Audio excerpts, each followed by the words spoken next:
ఓం శ్రీ పరమాత్మనే నమః. 12వ అధ్యాయము భక్తి యోగము. అర్జునుడు పలికిను, ఓ కృష్ణ, అనన్య భక్తితో పూర్వోక్త రీతిగా నిరంతరము నిన్నే భజించుచు ధ్యానించుచు పరమేశ్వరుడవైన నీ సగుణ రూపమును ఆరాధించువారును, కేవలము అక్షరుడవగు సచ్చిదానంద ఘన నిరాకార పరబ్రహ్మవైన నిన్ను అత్యంత భక్తిభావముతో సేవించువారును కలరు. ఈ రెండు విధములైన ఉపాసకులలో అత్యుత్తమ యోగ విధులెవరు? శ్రీ భగవానుడు ఇట్లనెను, పరమేశ్వరుడనైన నాయందే ఏకాగ్రచిత్తులై నిరంతరము నా భజన ధ్యానాదులయందే నిమగ్నులై అత్యంత శ్రద్ధాభక్తులతో సగుణ రూపమున నన్ను ఆరాధించు భక్తులే యోగులలో మిక్కిలి శ్రేష్ఠులు అని నా అభిప్రాయం.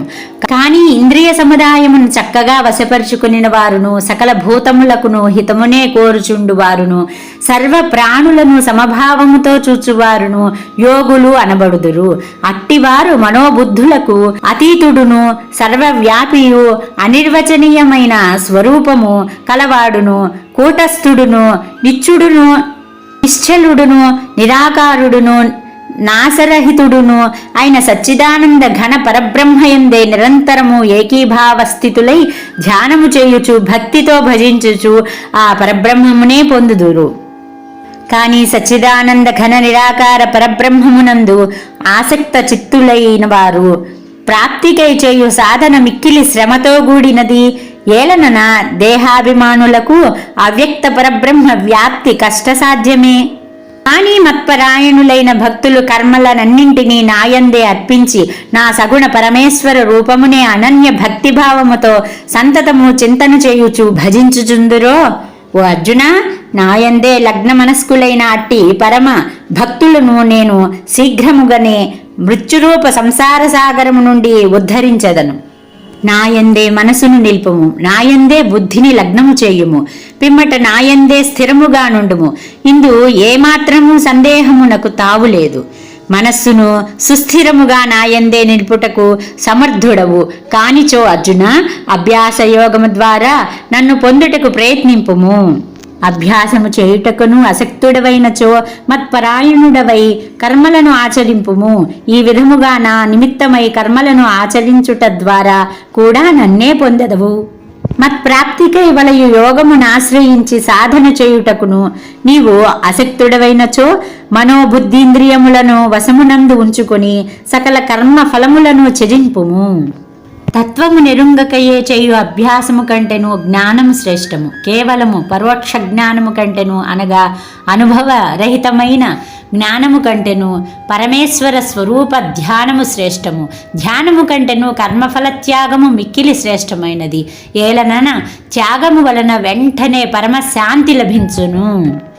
ఏ ప్రాణియందును ద్వేషభావము లేనివాడును, పైగా సర్వ ప్రాణులయందును అవ్యాజమైన ప్రేమ కరుణ కలవాడును, మమతాహంకారములు లేనివాడును, సుఖము ప్రాప్తించినను దుఃఖము ప్రాప్తించినను సమభావము కలిగి ఉండువాడును, క్షమాగుణములు కలవాడును, సర్వకాల సర్వావస్థలయందును సంతుష్టుడైయుండు యోగియు, శరీరేంద్రియ మనస్సులను వశమునందుంచుకొనిన వాడును, నాయందు దృఢమైన నిశ్చయము గలవాడును అయి నాయందే మనోబుద్ధులను అర్పణ చేసిన నా భక్తుడు నాకు ప్రియుడు.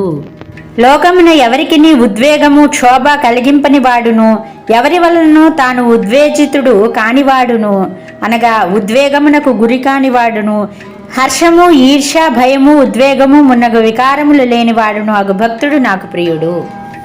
ఏమాత్రము కాంక్షలేనివాడును, శరీరేంద్రియ మనస్సుల యందు శుచి అయి యున్నవాడును, దక్షుడును, పక్షపాతరహితుడును, ఎట్టి దుఃఖములకును చలింపనివాడును, సమస్త కర్మలయందును కర్తృత్వాభిమానములు లేనివాడును అగు భక్తుడు నాకు ప్రియుడు.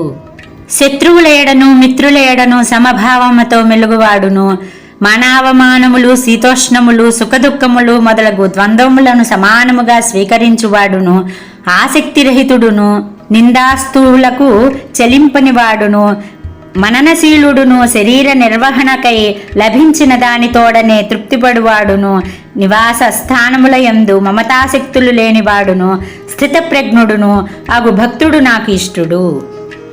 పైన పేర్కొనబడిన ఉత్తమ గుణములను కలిగియుండి నిష్కామ భక్తి శ్రద్ధలతో మత్పరాయణులైన భక్తులు నాకత్యంత ప్రియులు.